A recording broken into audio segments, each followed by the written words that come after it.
ఋగ్వేద మంత్రం అలాగే ఈశ్వరుడు చెప్పినటువంటి గురు మంత్రం అలాగే వేదంలో ఉన్నటువంటి మంత్రాలు కూడా చెప్తారు. కాబట్టి కృష్ణ భగవానుడు చెప్పినటువంటి ఒక మహత్తరమైన మాట ఇప్పుడు చెప్తాను. శ్రద్ధగా చక్కగా వినండి.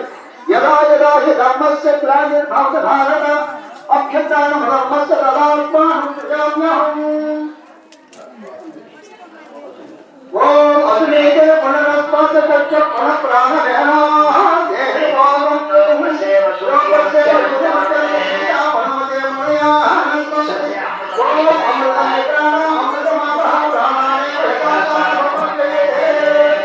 ఓం అతోః మౌలోహంత అనాదరోగ్యః అర్గాదస్యదానంతం గంగా మహతోః అనోరణ్యం మహతమహ్యం ఆత్మస్లంత నిహితోపహాయం తమ ప్రదహో పశ్యతి ఏతతో ప్రోదం ప్రోదన మహిమానవర్తః శ్రీ గురుదేవ బ్రహ్మే నమః.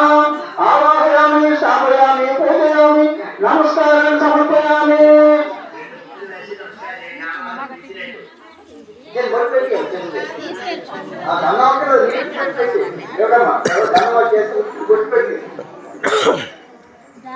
గురుదేవుని మనం కూడా ఆహ్వానించాం కాబట్టి గురుదేవులు మన దగ్గరకు వచ్చారు కాబట్టి మనం ఎంత బొట్టు పెట్టి తర్వాత దేవరమ్మ